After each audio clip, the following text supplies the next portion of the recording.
Hello and a big welcome, namaskara and vanakkam. I'm Nagarjun Dwarkanath bringing you another episode of SoSouth, and joining me now are my colleagues from the southern part of India, Pramod Madhav from Chennai, Apurva Jayachandran from Vijayawada, Shibi Mole from Trivandrum, bringing you stories from every nook and corner of the South Indian cities as well. Let's listen into what they have in store for us today. I'll bring you more information about a Neta threatening an ambulance driver for passing through his campaign trail. And along with Anekad from Madurai, we'll get you more information about actor turned Neta Vijay's Tamaraga Vetti Karagam's second massive conference. I'm Shibimol KG, and the story we're reporting from Kerala is about a historic moment. Kerala is all set to become the first state in India to attain full digital literacy.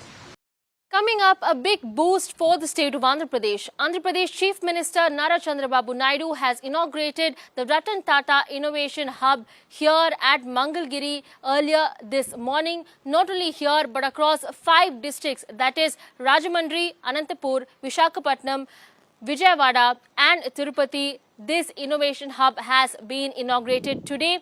This innovation hub holds as a center for deep tech learning, AI and other means of learning to help build Amaravati and Andhra Pradesh into the next quantum valley of India. Big day for South India today and tomorrow, as 2 South Indians are set to file nominations with the NDA candidate Shri Radhakrishnan, who has filed nominations today, and tomorrow it would be Justice Sudarshan Reddy who would be filing nominations from the India bloc. And next month on September 9th, Parliament will elect the next Vice President of India.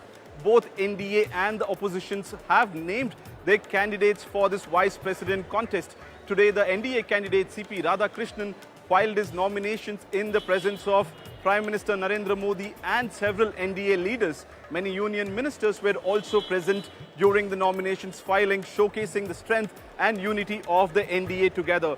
Tomorrow is the last day to file nominations, and the opposition's candidate, former Justice Sudarshan Reddy, is set to file his nominations. He spoke exclusively to India Today and Aaj appealing to NDA MPs to support him. Sudarshan said Radhakrishna belongs to the RSS and that the 2 candidates represent different ideologies. However, he added that he would defend the constitution and is committed to following the Prime Minister's footsteps, is what he had said. Let's listen into what the interview said.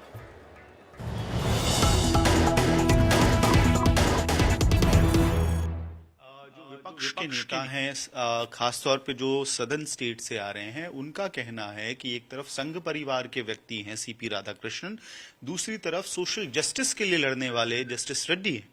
क्या आप भी इसे संघ बनाम secularism या संघ बनाम social justice की लड़ाई देखते हैं? देखिए साहब, एक चीज मैं आपसे बोलता हूँ,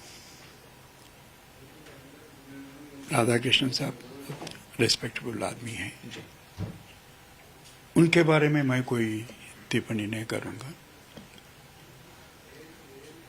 but it is in public domain. In fact, there is a point in the campaign which they are running that Shri Radhakrishnan ji belongs to RSS, to which he is perfectly entitled. That is the ideology he has chosen. But I don't share and come from that background. I am a liberal constitutional democrat. And I came under the influence of Dr. Lohiya when I was in my first year of college, जो junior college बोलते हैं अभी अब, उस वक़्त से वो रास्ते से कुछ दिन हमारा जर्नी था. तो दोनों अलग अलग आइडियोलॉजी के हैं ना. I am entitled to my ideology, and likewise Shri Radhakrishnan ji also is entitled to his ideology. That's all. गठबंधन ने सोचा होगा, इंडिया गठबंधन ने, कि जो तेलुगु पार्टीज हैं वो आपका समर्थन करेंगे. टीडीपी ने खुले तौर पे कह दिया कि हम एनडीए में हैं, एनडीए के साथ रहेंगे. वाईएसआर सीपी ने भी आपका समर्थन नहीं किया है. बीआरएस ने अपने पत्ते नहीं खोले हैं. तो आप क्या आज फिर से एक बार अपील करना चाहेंगे, जब नॉमिनेशन की प्रक्रिया शुरू हो रही है? It is their wisdom and political decision to support the candidature of the NDA, about which I can't make any comment. But it is not the political parties who elect the vice president. It is the members of the parliament which elect the vice president. There is nothing like a whip. You are very well aware of it. ऐसा कोई whip issue करके आप फला आदमी को vote दो, ऐसा तो नहीं है. So I trust and believe in the wisdom of all the members of the parliament, that they will weigh and try to assess the relative merits and demerits of all the candidates. As at present, there are only two, but we do not know what happens tomorrow. And exercise their franchise. And I accordingly appeal to all the members of the parliament, irrespective of the party affiliations, to consider my candidature. Well, that was Justice Sudarshan Reddy speaking exclusively to India Today about his nominations that's coming up tomorrow. And now joining me is Aishwarya Paliwal from Delhi. Aishwarya, what are you picking up from your sources? Is the India bloc having some magic wand to make sure that they have the numbers on their side? And what's the TDP, YSRCP and the BRS, the Telugu parties, thinking right now? Well, let me tell you one thing, Nagarjun. You know, the opposition obviously understands that they don't have the numbers, but this is an ideological war. They are now fighting against the RSS and the BJP, and that's the reason why, let me tell you, they are making sure that they come up with a candidate, according to the opposition, someone who's non-political. And let me also tell you, this was the only statement that came from West Bengal, from TMC, one of the key allies of the India bloc. Mamata Banerjee made a very public statement, Nagarjun, in which she said that we should now be looking at someone who's not political. We've also seen the controversies, the rumors that took place with regards to the former VP. Was he too inclined towards the opposition? Was he taking opposition side? Did he become too political? So all these things, making sure that they stay away from all those things. And that's the reason why you even heard Prime Minister Narendra Modi yesterday in a very subtle way said that he will not be getting into the politics that we see on a daily basis. So, you know, messaging coming in from both the sides. The opposition also, let me tell you, will show their strength because they want to tell the BJP, the NDA, that they are united, very much willing to fight it out. They don't have the numbers on their side, but yes, you know, it's optics, and the opposition also wants to show, especially the Congress party, that they are united, all set, all willing to fight it out. Well, thank you, Aishwarya, for bringing us all the details and updates from the Parliament. And now, handing it over to my colleague Pramod to bring you more updates from Chennai.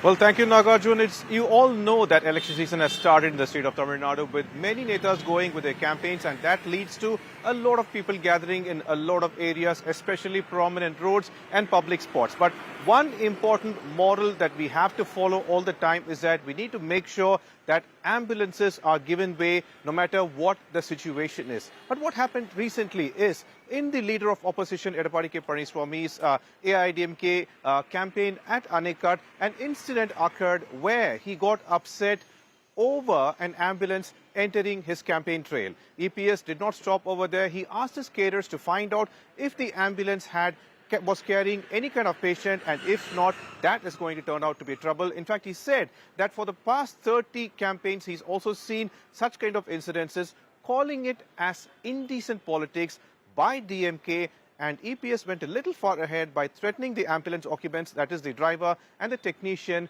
claiming that the next time if such an ambulance without patients enters his campaign, they will turn into the ambulance driver, or the occupants of the ambulance will turn into patients and will have to go to the hospital. However, the driver very clearly explained that he got a call, he had to go through that road. Every other road in that Anekad region was blocked, and since the patient was waiting and she was in need of oxygen, he had to take the road through that, and there was no other option. While the DMK Minister, Ma Subramaniam, very clearly states that ambulances are essential services working 24/7 and they need to be given way, and in a sarcastic manner claimed that probably EBS is afraid of ambulances, and he said that it is not respectable for a former chief minister to behave in such manner and threaten medical services people. நான் ஆரம்பத்திலிருந்து இது கிட்டத்தட்ட ஒரு 30 கூட்டத்தில் பார்த்திருக்கிறேன். இதே மாதிரி ஆம்புலன்ஸை கூட்டத்துக்குள்ள விடுறது. ஆக இந்த அரசுக்கு எச்சரிக்கையா விடுறோம். அடுத்த இருக்க ஆம்புலன்ஸ் வந்தா ஆம்புலன்ஸ் பேஷண்ட் ஏத்திட்டு போற மாதிரி தான் இருக்கும். வெறும் வண்டி ஆம்புலன்ஸ் வந்தா அது யார் ஓட்டிட்டு வராங்களோ அவர் பேஷண்டா மாதிரி ஹாஸ்பிட்டலுக்கு போக வேண்டிய நிலைமை ஆயிடும். என்ன அசிங்கமா இல்ல? அதனால அந்த வழியில போனேன். அந்த வழியில போகும்போது மக்கள் வந்து வழி விட்டாங்க. மக்கள்னாவும் வழி விட்டாங்க. அவர் சாருடைய வாகனம் கிட்ட போகும்போது வந்து பார்த்தோம்னா மக்கள் அப்படியே சூழ்ந்துட்டாங்க. பேஷண்ட் ஆள் இருக்காங்களா, எல்லாமே ஏன் வண்டி எடுத்துன்னு வரீங்க அப்படின்னு சொல்லி மக்கள் எல்லாம் சூழ்ந்துட்டாங்க. சூழ்ந்துட்டு என்னையும் சரி என் கூட வர இஎம்டி அவங்களே வந்து வண்டியில் உட்காந்துட்டு இருக்கும்போதே வந்து பார்த்தோன்னா ஷர்ட்டை பிடிச்சி இஸ்கிறது, ஐடி கார்டு அந்த டைமில் வந்து ஐடி கார்டெலாம் பிஞ்சு எங்கே வந்துச்சுன்னு தெரில. ஆம்பி மொபைல்லாம் வந்து பார்த்தோன்னா அவங்க பிடிங்கிட்டாங்க. பிடிங்கினதுக்கப்புறம் அங்கே இருக்கிற போலீஸ் வந்து பார்த்தோன்னா எல்லாரையும் தடுத்து இது பண்ணி எங்களை வந்து அணைக்கடை ஜிஹெச் வரையும் அவங்க பாதுகாப்பாக வந்து அணைக்கடை ஜிஹெச்சில் விட்டு பேஷண்ட்டை ஏற்றும் போது வந்து பார்த்தோன்னா இல்லை கோட்டை வந்து குறையிட்டோம், கோட்டை குறைஞ்சதுக்கப்புறம் நீங்கள் பேஷண்ட்டை ஏற்றிட்டு நீங்கள் அடுக்குமாரிக்கு போங்க அப்படின்னு சொன்னாங்க சார். இதுதான் நடந்தது. அங்கே இருக்கும்போது வந்து பார்த்தோன்னா மக்கள் வந்து பார்த்தோன்னா பின்னாடி டோர் வண்டி ரன் இருக்கும்போது பின்னாடி டோரை வந்து ஓப்பன் பண்ணி பேஷண்ட் இல்லாமல் நீங்கள் எப்படி இந்த வழியில் வரீங்க அப்படின்னு கேட்டாங்க. நாங்கள் வந்து 24 மணி நேரமாக 108 சேவை மக்களுக்காக சேவை செய்கிறோம். நாங்கள் வந்து வேண்டும்னே வந்து பார்த்தோன்னா அந்த பக்கம் மீட்டிங் நடக்கிற பக்கம் போக வேண்டிய சூழ்நிலையினால நாங்கள் போனோம். எங்கேயாவது விபத்து, அது கிராமப்புறங்களில் இருந்தாலும் மலை கிராமங்களில் இருந்தாலும் நகரப்பகுதிகளில் இருந்தாலும் மாநகராட்சி பகுதிகளில் இருந்தாலும் ஒரு 8-10 மணித்துளிகளுக்குள் அந்த ஆம்புலன்ஸ் விரைந்து சென்று உயிர்களை காக்க வேண்டும். விபத்து நேர்ற இடமோ இல்லை நோய் தன்மையை அதிகரித்து யாராவது ஃபோன் பண்ணால் போய் உடனடியாக காப்பாற்று. இன்னைக்கு உலகத்திலேயே இந்த 108 ஆம்புலன்ஸ் சேவை மாதிரி தமிழ்நாட்டில் இருக்கிற மாதிரி வேறு எங்கேயுமே அந்த சேவை இல்லைன்னு சொல்லி எல்லாருமே பாராட்டுறாங்க. உடனடியாக உயிர் காப்பாற்றப்பட்டு கொண்டிருக்கிறது. இவர் அந்த ஆம்புலன்ஸ் வர்ற வழியில் கூட்டத்தை போட்டுட்டு நான் வர வழியில் ஆம்புலன்ஸை விடுறாங்க அப்படின்ற மாதிரி ஒரு சொல்லியிருக்கிறார். தமிழில் ஒரு பழமொழி சொல்லுவாங்க, அரண்டவன் கண்ணுக்கு மிரண்டதெல்லாம் பேய் அப்படின்ற மாதிரிலாம் சொல்லுவாங்க. அவர் இந்த ஆம்புலன்ஸை பார்த்தா அவருக்கு என்னவோ வேற ஏதோ ஞாபகம் வருதுன்னு நினைக்கிறேன். இது தவறான விஷயம். அதுவும் நான் பார்த்தேன், ஆம்புலன்ஸ் டிரைவர் நோட் பண்ணு, பேரை நோட் பண்ணு, ஆம்புலன்ஸில் இருக்கிறவங்க யார் யாருன்னு பேரை நோட் பண்ணுன்றார். இது மருத்துவத்துறை அலுவலர்களுக்கு, மருத்துவத்துறையில் பணியாற்றி கொண்டிருக்கின்ற ஒரு தன்னார்வமிக்க ஒரு தொண்டு செய்து கொண்டிருக்கின்ற மருத்துவர்களுக்கு விடுக்கிற ஒரு மிரட்டல் துணி. ஒரு முன்னாள் முதல்வர் இது ஒரு மிரட்டுகிற துணியில் ஆம்புலன்ஸ் டிரைவர் பேரை நோட் பண்ணு, வண்டி நம்பரை நோட் பண்ணுன்னு சொல்றது. And it looks like festivities for Vijay fans / Vijay fan caterers, TVK caterers has come early this time as they are all set and ready for the conference, Vijay's TVK conference in Madurai, which is to be done on 21st of August. Very interestingly, that's the same place where several netas have gone ahead and initiated their party. In fact, even Kamal Hassan for his Makal Nidhi Mayam, he started over there only with a major conference, a massive conference. And this time it is Vijay. This is his second political conference. Lot of work has been put into it. The paths have been cleared, proper paths for people. Vijay has also gone ahead and said that like young children, people with young children or school students and elderly people, he has requested them not to attend the function but to watch it from the home itself, because a lot of people, like we have observed what happens when Vijay conducts a kind of conference earlier. And not just that, he has gone and also said that he is not the alternative force but the primary force. And a very interesting aspect here is that on that conference, in the stage, on top of it, a huge hoarding has been placed where you would see Vijay with MGR, the Neta of AIADMK, the founder, and Annadurai, who is the founder of DMK, Vijay standing next to them all. And not just that, Vijay has also said that Varalaru Tirumbugirathu, which means history is repeating in a way he has reiterated earlier that he wants to repeat the same history that happened in 1967 and 1977, kind of talking about how the Dravidian parties took over the power from Congress earlier in 1967 and how MGR became a major power in 1977. Now fans across, he wants the fans especially from in and around Madurai to come to this particular conference, and that is why it has been conducted all preparations have been done to conduct this conference in a massive manner. At the same time, Vijay has also placed requests that people should be extremely cautious, considering that unfortunately during his last conference certain people died in road accidents and such. So he wants them to avoid such things. Come carefully, watch the conference and go back. Very interestingly, we've been also told that Vijay's speech is going to be fiery, that too targeting his political enemy and ideological enemy.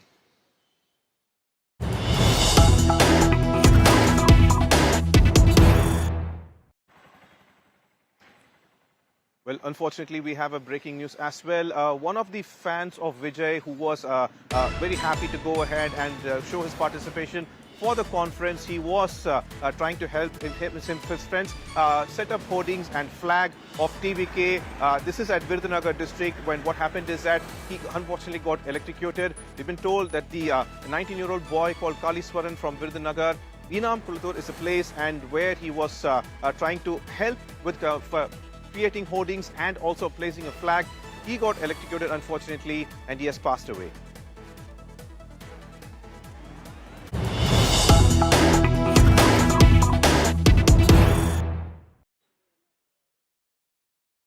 Yet another unfortunate incident from Chengalpattu this time. A woman called Jiva along with her husband, she was taking part in a wedding ceremony, and as a part of it, she was dancing on the stage, but unfortunately she collapsed, and we've got information right now that Jiva and her husband had gone to a wedding function at Mamalipuram in a private wedding hall, where a famous Tamil singer called as Vel Murugan was participating, and he was singing over there, and he has asked the crowd to join him, dance and celebrate the moment. And as part of it, Jiva had climbed to the stage and she was dancing with children over there joyously, but suddenly she fell down and collapsed. The people over there tried to give her first aid, and as she did not wake up, she was taken to hospital, but unfortunately she was declared brought dead. Now the medical conditions and the details have not yet been revealed, but Jiva dancing, collapsing, falling down, that particular video shot by one of the people who have attended that wedding has now turned viral.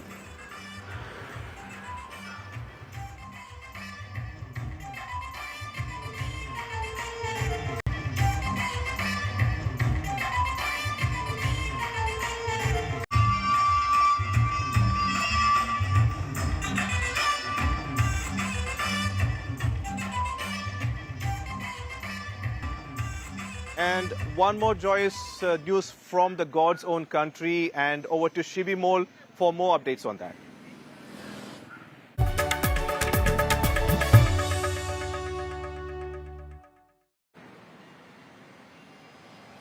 Thank you, Pramod. Well, Kerala is all set to create history, as it is going to become the first state in India to attain full digital literacy.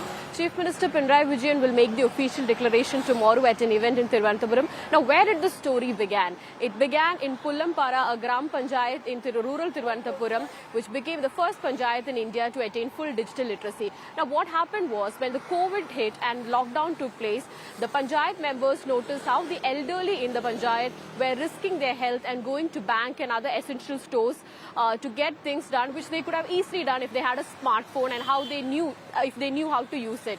That's the thought behind implementing the project called Digi Pullambara. The Kudumbashri members, the Panchayat members met people, convinced them and taught them how to handle a smartphone. So they taught them based on modules and whatever were their requirement, and this was successfully implemented. And later Pullambara became the first Panchayat in India to attain full digital literacy. Following this, the model was adopted by the state government and implemented across the state. So over the last 2 years, the state government conducted a survey, identified people who were digitally illiterate and decided to give training. Now, Kerala stands fully digitally literate. Listen to the reactions coming in from the state. Kerala is creating history. It's becoming the first digitally literate state, fully literate state. What do you want to say about it firstly? So it's a great moment for us. It's a matter of pride for Kerala. So this is the real Kerala story. So Kerala is creating yet another history by achieving total digital literacy. In 1991, 34 years ago, Kerala became the first Indian state to achieve total literacy. So now, from total literacy to digital literacy, we have traveled a long way. In fact, we have made all our local self-government services online. The K-Smart is a unique software and a unique mobile application. With the help of K-Smart mobile application, the citizens of Kerala can avail any services of local self-government institutions from anywhere in the world. പഞ്ചായത്തുകാർ വന്ന് പഠിപ്പിച്ച് ചെറിയ ഫോണാണ് കയ്യിലുണ്ടായിരുന്നത്. അപ്പോൾ ഇത് ഇവർ പഠിപ്പിക്കാൻ വന്നത് അറിഞ്ഞുകൊണ്ട് പഠിച്ചിട്ട് ആണ് ഒരു വലിയ ഫോൺ എൻ്റെ മോൻ വാങ്ങിച്ചു തന്നു. ഇപ്പോൾ ഇതിലൂടെ ഈ ഡിജിറ്റൽ യുഗത്തിൽ ജീവിക്കാനും ലോകം മൊത്തം കാണാനും ഇതൊക്കെ ആസ്വദിക്കാനും കഴിഞ്ഞത് തന്നെ ഈ ജീവിതത്തിൽ ഏറ്റവും വലിയൊരു ഭാഗ്യമായിട്ട് കണക്കാക്കുന്നു. എന്തൊക്കെയാ ഇപ്പോൾ ഫോണിൽ മെയിനായിട്ട് ഉപയോഗിക്കുന്നത് എന്തൊക്കെയാണ്? ഇതിൽ യൂട്യൂബ്, ഫേസ്ബുക്ക്, പിന്നെ വാർത്താ ചാനലുകൾ, വാർത്തകളെല്ലാം ഈ ചെറിയ ഫോണാണ് ചെറിയ ഫോണാണ്. ഇതിൽ കോൾ ചെയ്യാനും വിളിക്കാനും മാത്രമേ ഉള്ളൂ. ഇതായപ്പോൾ ഇതിലിപ്പോൾ എല്ലാ സംവിധാനങ്ങളും ഉണ്ട്. വീഡിയോ കോൾ ചെയ്യും, മക്കളെല്ലാം കാണാം. ആരാ പഠിപ്പിച്ചത് ഫോണൊക്കെ ഉപയോഗിക്കാൻ? പഠിപ്പിച്ച് ഞാൻ അന്ന് തന്നെ അവരൊക്കെ വന്ന് എന്നെ പഠിപ്പിച്ച് പഞ്ചായത്തിൽ നിന്ന്. അപ്പോൾ ഞാൻ പിന്നെ അന്നൊക്കെ നല്ലവരൊക്കെ പറയാറുണ്ട്. എന്തൊക്കെ ഉപയോഗിക്കായിരുന്നു? വീഡിയോ കോളൊക്കെ ചെയ്യുമോ മക്കളെയൊക്കെ കാണാൻ? അതൊക്കെ ചെയ്യുമായിരുന്നു. പിന്നെ ആ ബുദ്ധിമുട്ട് കൊണ്ട് ഞാൻ വേണ്ടേ, ആ ബുദ്ധിമുട്ടായപ്പം വേണ്ടെന്ന് വെച്ചിരുന്നാണ്. അങ്ങനെ ബുദ്ധിമുട്ടായപ്പം പിന്നെ അത് കൊണ്ട്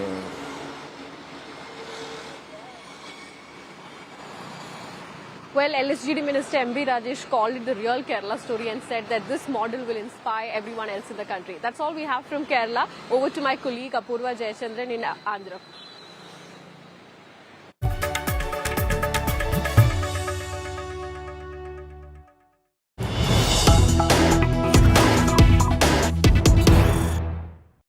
Is a good news from the state of Andhra Pradesh. Today, Andhra Pradesh Chief Minister Nara Chandrababu Naidu has inaugurated the Ratan Tata Innovation Hub here in Mangalgiri. This is an innovation hub which is going to be the first step for the state of Andhra Pradesh going towards Quantum Valley here that is going to be set up in Amaravati. In fact, Andhra Pradesh Chief Minister Nara Chandrababu Naidu along with IT Minister Nara Lokesh and all senior members of the cabinet, including special invitees from the Ratan Tata Hub as well, have gathered here today at Mangalgiri where the inauguration took place. Here, not only across Vijayawada but across 5 districts in the state of Andhra Pradesh, be it Visakhapatnam, Vijayawada, Anantapur and several other districts, Tirupati and Rajahmundry. These 5 districts is where these innovation centers will be set up as well. This will be the first step towards Andhra Pradesh achieving not only be it deep tech, going into deep tech and artificial intelligence, but more importantly, one more step further to going and making Amaravati as the Quantum Valley for India.